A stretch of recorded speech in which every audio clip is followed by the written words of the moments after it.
Dr. Hansa Bhargava, Senior Medical Director for WebMD, and welcome to this special program, The Doctor's Dilemma of Overcoming Burnout.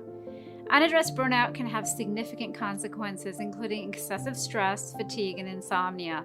The most obvious cause of physician burnout is overwork and undersupport. Here to talk about how healthcare workers can take a different road are doctors Alana Levine and Anthony Chang. We will be discussing pivoting, growth, and changes that can have positive effects on professional growth and can benefit career satisfaction. I'm joined today with Doctors Alana Levine and Anthony Chang. Welcome, doctors. Can you introduce yourselves?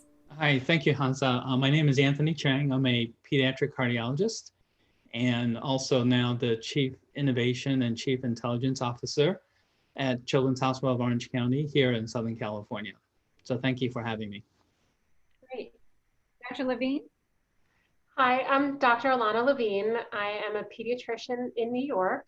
I'm practicing still, seeing patients. I'm also the managing partner of my individual pediatric practice, and we are part of a larger multi-specialty group in the region, and I have a leadership position there as well. Thank you so much for having me today. Both of you have such interesting careers, and you've made a lot of pivots. And separately, I'd love to ask you, how did you find opportunities such as an MBA or, learning different parts of specialty or becoming a media spokesperson? How did you find that, and how did you combine that with your life outside of medicine? Dr. Levine, we'll start with you. So when I first started my career fresh out of residency, I really thought that what I wanted to do was own my own practice, make decisions, see patients, and develop long-term relationships with them. And I really do still love doing all of those things, but I realized that being a practicing doctor, it's a lot of the same every single day. And while I loved going to medical school and I loved learning, I wanted to be able to continue learning throughout my career. So that meant sort of reinventing myself every few years. So as you mentioned, one of the things I became involved in was becoming a media spokesperson. So I loved giving advice in the exam room, and I realized that with my voice, I could actually give advice on a national level by doing morning shows, and also by partnering with the American Academy of Pediatrics and becoming a spokesperson for them. And in terms of education and how I learned to become a media spokesperson, I really learned by networking with other like-minded individuals throughout the AAP. One of the other pivots that I made was becoming a managing partner of my practice. And I learned how to do that, not by going back to school and getting an MBA, but again, by networking with other like-minded pediatricians through the American Academy of Pediatrics. So I found that the community of doctors is what's really helped me sort of learn on the job and really do the best for my patients at my practice. For the doctors who might be wondering, Alana, what did you do to start networking? Did you go to conferences, and did you volunteer for committees? How did you start that process? I started that process exactly how you said. So the first committee I joined was the American Academy of Pediatrics Council on Communications and Media. And through our council membership, I met other pediatricians. I also was connected with the Media and Public Relations Department of the American Academy of Pediatrics. And those communications and those relationships really enabled me to become a better pediatrician, because at my fingertips, I had access to people publishing studies and the real leaders in the field. And I really was able to have access to information that I wouldn't have ordinarily had access to. That's fantastic. Dr. Chang, you took a different route and you basically reinvented yourself. I shouldn't say that, but clearly you've had a star-studded career. Can you tell us about how that happened for you? Yeah, I think I learned early, one of my mentors taught me that the further you go away from your comfort zone, the bigger the dividend. And that lesson was so important to me and so influential. So I sort of, if you look back on my career, I kind of did that. So I started in pediatric cardiology, then I went outside that boundary to the intensive care area. So I kind of did both cardiology and intensive care for quite some time. And then I got into heart failure, and then I went outside of my medical domain, got involved in global health, went after a public health degree as well as a business degree, just to kind of consolidate my knowledge. And more recently in the area of artificial intelligence. And I think similar to Alana, I definitely like to have new dimensions to my career, and sometimes the timing and the domain just kind of come to me without me searching for it. And that's one of the things I tell my young interns is sometimes if you just kind of sit quietly and think, the domain kind of comes to you. So I was always involved in teaching biostatistics and sort of a math nerd as a clinician. And then I realized about 10 years ago when the supercomputer Watson beat the human contestants on Jeopardy, that data science and AI is finally here in a much bigger way. And I went back to school and got the education in artificial intelligence, and it's been a champion for adopting that in healthcare. That's fantastic. So I'm just going to go back to something you said. The students energize you. Can you tell us a little bit about that? And is that something that you would, recommend to other doctors, nurses? Yeah, I would recommend that highly because we just talked about our own present situation and career. So I always look at my career as not just present and new dimensions, but also past and future. So by past, I mean, I really take time to go visit my former mentors because they're still very wise and can give me guidance. And also I think they really enjoy seeing their past students and trainees come back and see them. And something we don't do enough of, particularly I think in this country. I was born in New York, but I was raised partly in Asia. And in Asia, you always go back and see your mentors from the past. So I go to my past and then I go to my future. So I started a summer internship program at my hospital, and we focus on emerging technologies as well as the human aspects of medicine. And instead of hanging out with one mentor on a research, internship for the whole summer, we actually do the opposite. We actually have mentors come to them, and we come close to about 100 mentors during the summer. And the mentors can range from the public health official in the county to the CEO of our hospital, to an angel investor in medicine, to a gastroenterologist. So it's kind of like all over the map. And I sort of look at that as sort of a snapshot of my own career where I've interacted with so many different kinds of people, and just give them a lot of different dimensions to really feel secure before they go into medicine. Because I don't think we prepare some of the young people enough in terms of future burnout. We don't give them enough dimensions and tools in the toolkit to really feel good about going into medicine. That's fascinating. So you're going to your past and your future. And it sounds like you expand your network by using those tools as well. Dr. Levine, you talked about networking. How did you expand your network? And, the other question I had to ask you is also, you had mentioned some personal coaching.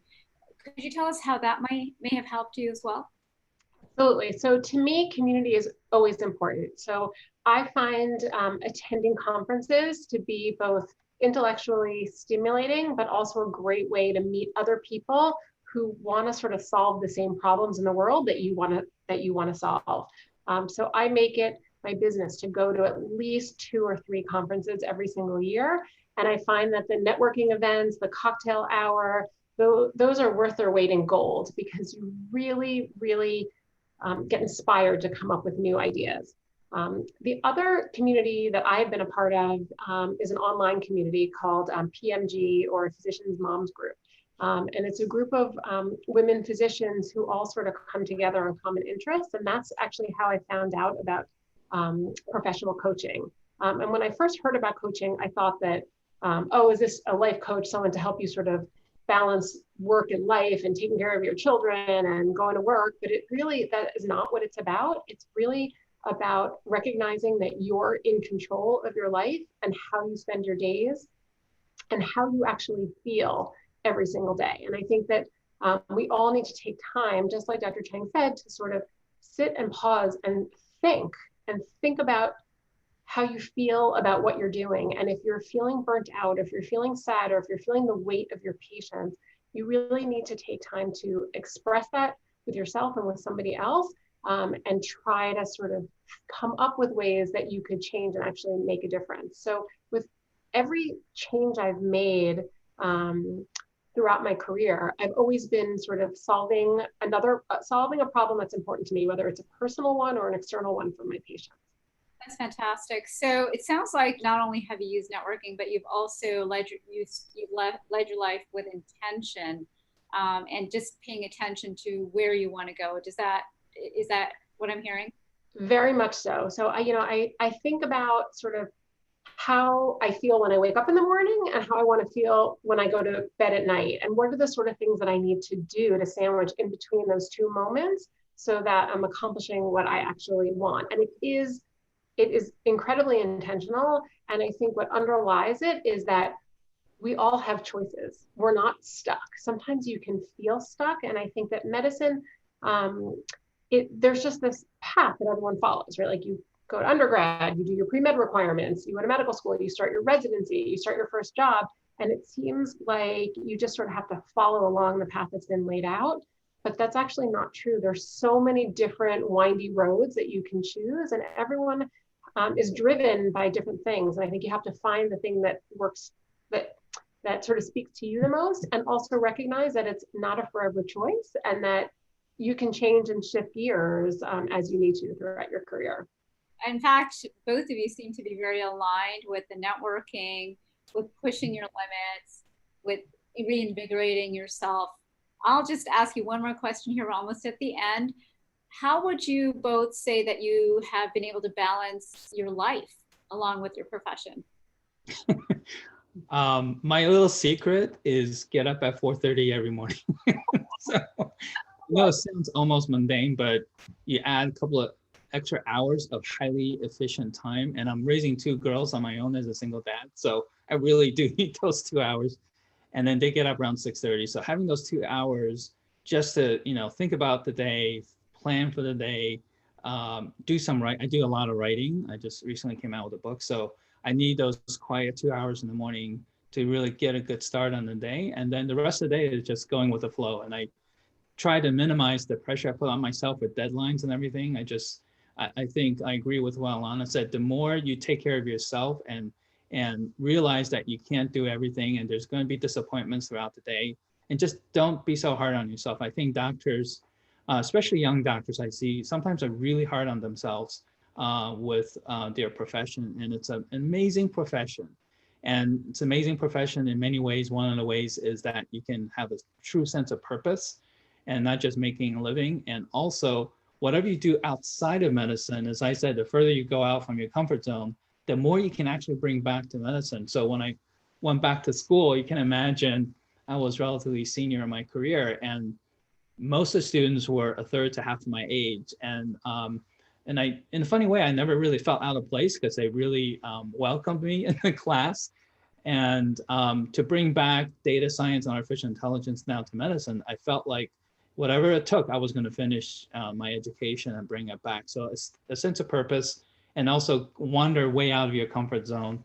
And as I said earlier, the further out you go, the bigger the dividend. I really felt like, when I was in school, I was totally out of my comfort zone. I was in the growth zone and out in Pluto somewhere. So, but to come back and also to look at medicine very differently. There's a wonderful movie called The Overview Effect, which is what astronauts feel when they go out into space and looking back on Earth.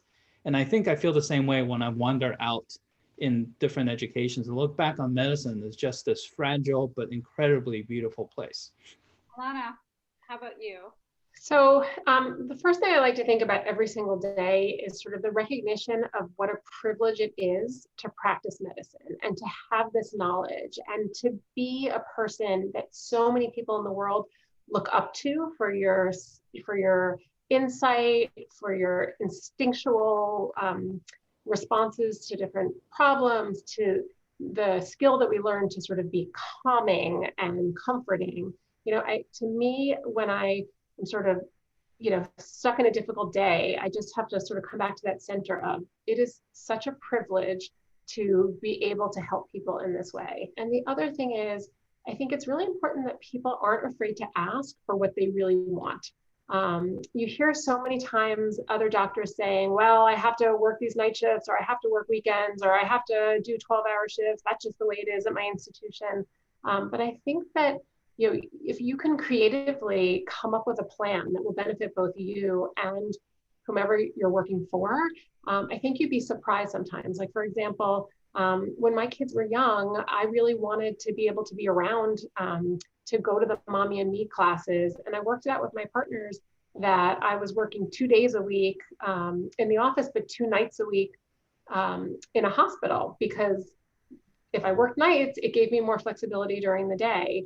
And I didn't really ever think that they were going to say yes when I presented it to them, but I was able to, I was still going to do the full weekends. I was able to present it to them in a way that benefited them and it benefited me. And I think that it's just really important to sort of do exactly what Anthony said, like go outside of your comfort zone, push yourself, and don't be afraid to ask. You may really be surprised with the answer. Love that. Such great points. We've heard so much. So shifting perspectives, pushing those comfort zones, networking, asking for what you might need, and just having a giant perspective and appreciation. Those are great points. Hang out with young people, because I think and now it's almost everybody for me now. So just hearing the idealism and the passion to go into medicine is so invigorating for me, even though I still feel almost the same level of passion for medicine. I think one of the most heartwarming moments for me this past summer, when I talked to close to 100 interns on Zoom this time, not in person, but I just sort of surveyed how they felt about going into medicine now with the pandemic, and for the first time, doctors are at risk for losing their lives, not just getting sick. And I did not hear one exception in terms of changing their mind. They all still wanted to go into medicine, and even more so now with the pandemic. So that was a very moving moment for me, that the younger generation actually is sort of like soldiers going off to war. They actually can't wait to engage the enemy. In this case, it's the virus, but they can't wait to engage the enemy, and some of them have left medical school early just to get some experience in the hotspots like New York. So I was so moved by that. And that sort of reinvigorates me as a senior clinician. That's incredible. That's a great story. Well, thank you to both of you. Great tips, and thank you for being the models that you are in your careers. I think the points here is that we can actually live a different career. We don't have to be burnt out. We don't have to be fatigued, but we have to be very open in pushing those borders. So again, thank you very much to both of you, Anthony and Alana, for joining us. And hopefully we'll have some conversations later as well. Thank you. Thank you. Thank you. Thank you for joining us for this discussion on pivoting and growth. Be sure to watch the next episode, when I'll be joined by Dr. David Lawson, an oncologist who was burned out and wanted to make a change.